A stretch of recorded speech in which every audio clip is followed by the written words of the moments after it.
పురం శ్రీ వెంకటేశ్వర స్వామివారి దేవాలయంలో వైసీపీ నియోజకవర్గ ఇన్ఛార్జ్ వంగా గీత ఆధ్వర్యంలో ప్రత్యేక పూజలు జరిగాయి. వైసీపీ అధినేత జగన్ పిలుపు మేరకు ఆ పార్టీ నాయకులు ఈ రోజు బైక్ ర్యాలీ జరిపి ఆలయం చేరుకున్నారు. తిరుమల లడ్డు ప్రసాదంలో కల్తీ నెయ్యి వాడారన్న ప్రచారాన్ని ఖండిస్తూ టీడీపీ వైఖరికి నిరసనగా ఈ పూజలు జరిపారు. ఈ సందర్భంగా వంగా గీత మాట్లాడుతూ నెయ్యి కల్తీ అంటూ టీడీపీ అసత్య ప్రచారం చేస్తుందన్నారు.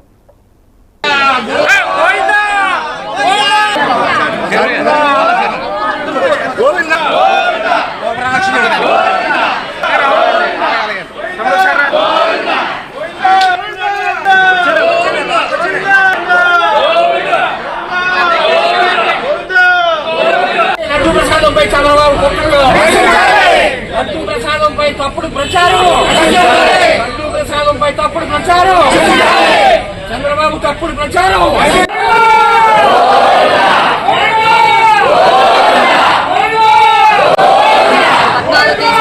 వెంకటేశ్వర స్వామి ఆలయాన్ని వైఎస్ఆర్సీపీ సంస్థాగతమైన సభ్యులందరూ, మెంబర్స్ అందరూ, లీడర్స్ అందరూ, అదేవిధంగా స్థానిక సంస్థల ప్రతినిధులందరూ మేమందరం కూడా జగన్ గారి తరఫున శ్రీ వెంకటేశ్వర స్వామిని ప్రార్థించడానికి ఈరోజు కార్యక్రమంగా తీసుకొని స్వామివారికి పూజ చేయించి మాలలు సమర్పించి నారికేళాలు సమర్పించి స్వామివారిని ప్రార్థించి గోవింద నామస్మరణతో ఆయనతో కోరుకోవటం జరిగింది. ఎందుకంటే గత సుమారు వారం రోజుల నుంచి ఒక దుష్ప్రచారం, ఒక అసత్య ప్రచారం రాజకీయం కోసం స్వామివారి ప్రతిష్టను దెబ్బతీసే విధంగా, ప్రసాద ప్రాశస్యాన్ని, ప్రసాద పవిత్రతని దెబ్బతీసే విధంగా, భక్తుల మనోభావాల్లో అనుమానాలు రేకెత్తే విధంగా ఒక విషయం చర్చ నడుస్తూ ఉంది. మరి ఈరోజు మేమందరం కూడా కోరుతున్నాం, ఎక్కడైనా తప్పు జరిగి ఉంటే, ఏదైనా దోషం జరిగి ఉంటే తప్పకుండా చట్టపరమైన చర్యలు తీసుకోవడానికి ఎవరికీ అభ్యంతరం లేదు. కానీ భక్తుల మనోభావాలతో ఆటలు ఆడుకోవడం అనేది చాలా దురదృష్టం మాత్రమే కాదు, దారుణమైన విషయం. కాబట్టి అందరూ కూడా ఇది తిరుమల తిరుపతి దేవస్థానం అంటే కేవలం ఆంధ్రప్రదేశ్ రాష్ట్రానికో ఈ దేశానికో సంబంధించింది కాదు.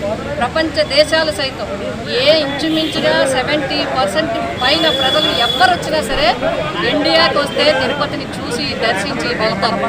అటువంటి కులంతో, మతంతో, దేశాలతో సంబంధం లేకుండా, ప్రాంతాలతో సంబంధం లేకుండా స్వామివారి అంత పవిత్రత గల ప్రాంతాన్ని రాజకీయ పరంగా వాడుకోవాలని చూడటం మరి మాత్రం ఎవరు క్షమించడానికి.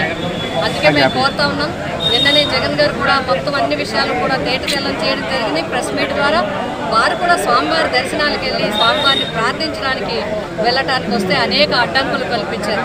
కొంతసేపు నెయ్యిలో కల్తీ జరిగిందని అనుమానం వ్యక్తం చేస్తేనే ప్రసాదం కూడా కల్తీ జరిగిందని ఇలా రకరకాలుగా దాన్ని తిప్పి ఈ రోజు దర్శనానికి వెళ్ళవలసిన ప్రకాశం జిల్లా సింగరాయకొండ